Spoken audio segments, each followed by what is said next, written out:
আসসালামু আলাইকুম। আমি জুলাই গণঅভ্যুত্থানে বীর শহীদ মোহাম্মদ সোহেল রানার ছোটো ভাই মোহাম্মদ আলভী নাবিল হোসেন। আসলে একটা প্রবাদ দিয়ে শুরু করতে চাই।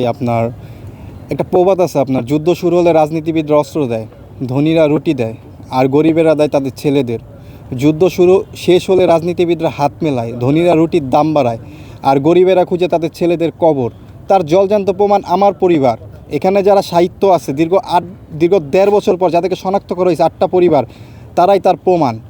আমার ভাই শহীদ মোহাম্মদ সোহেল রানা 18 জুলাই বাসার থেকে বের হয়েছে। বের হওয়ার পর হাসপাতাল, মর্গ, জেলখানা সব জায়গায় তন্ন তন্ন করে খুঁজেছি ভাইকে, কিন্তু ভাইয়ের কোনো সন্ধান পাইনি। শেষমেশ ভাইয়ের সন্ধান পাইছি বেওয়ারিশ লাশের তালিকায় 34 দিন পর, যার মাধ্যমে পেয়েছি তার ভাই আজও নিখোঁজ। আমার ভাইয়ের সন্ধান পেয়েছি যে আমার ভাই যে 18 জুলাই বাসার থেকে বের হয়েছে ওই দিনেই যাত্রাবাড়ি দক্ষিণ কাজলা মহাসড়কের উপর তাকে টর্চার করার পর গানশট দিয়ে গুলি করার পর ছাত্র জনতা তাকে ঢাকা মেডিকেল নিয়ে গেছে। আর তারপর খুনি হাসিনার নির্দেশে, শাহবাগ থানা এসআই জব্বারের নির্দেশে এই আঞ্জুমানকে আমার ভাইসহ অনেক লাশ তাদের হস্তান্তর করা হয় এবং তারাই রায়ের বাজার বুদ্ধিজীবী কবরস্থানে দাফন করে। তো এগুলা জানার পর আমরা ইন্টিরিম সরকার অনেকের দ্বারে গিয়েছি যে আমাদের ভাইদের কবরগুলো শনাক্ত করেন। দীর্ঘ 1.5 বছর আমরা বিভিন্ন দপ্তরে দৌড়াদৌড়ি করছি, কিন্তু আমাদের ভাইদের কবর শনাক্ত করছে দীর্ঘ 1.5 বছর পর, যখন আমাদের ভাইদের কবরগুলো হাড্ডি হয়ে গেছে।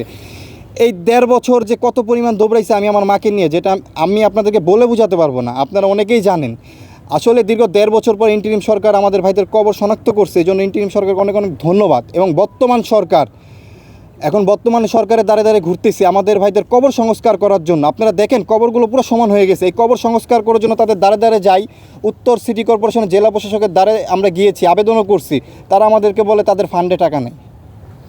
অথচ দেখেন তারা কত প্রোগ্রাম করতেছে জুলাই নিয়ে, অথচ মিডিয়াতে বলতেছে জুলাই শহীদ পরিবারের জন্য এটা করবে, জুলাই শহীদদের জন্য স্বীকৃতি দিবে। আসলে একটা কথা কি, যার হারায় সে বুঝে আর বাকিরা ফায়দা লুটে। খুব দুঃখের সাথে এই কথাগুলো বলতে হয়। আর খুনি হাসিনা শুধু আমাদের ভাইদেরকে হত্যাই করে নাই, বেওয়ারিশভাবে দাফন করে দিয়েছে। আমার ভাই 18 জুলাই বাসার থেকে বের হয়েছে, আমার ভাই লাস্টও ফিরে নাই। আমি গতকাল থেকে এখন পর্যন্ত বাসায় যাই নাই। আমি আমার মার সামনে কীভাবে দাঁড়াবো? আমি তো আমার ভাইয়ের বিচারটা পাই নাই। আর আমি বিচার কীভাবে পাবো? আমাদের ভাইদের হত্যার বিচার চাইতে একটা মানুষ আমাদের ভাইদের হত্যার বিচার চাইতে তাকে হত্যা করা হলো, তার হত্যার বিচারটুকু হলো না। তাহলে আমি আমার ভাইয়ের হত্যার বিচার কীভাবে পাবো? ওসমান হাদি ভাইয়ের হত্যার বিচার তো আজও হলো না।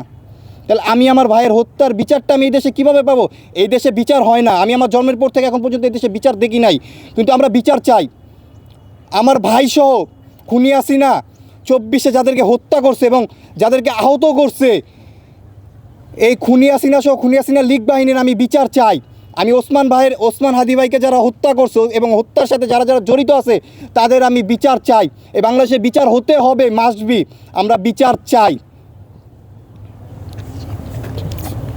শুক্রিয়া ডবল থেকে এ পর্যায়ে আপনাদের সামনে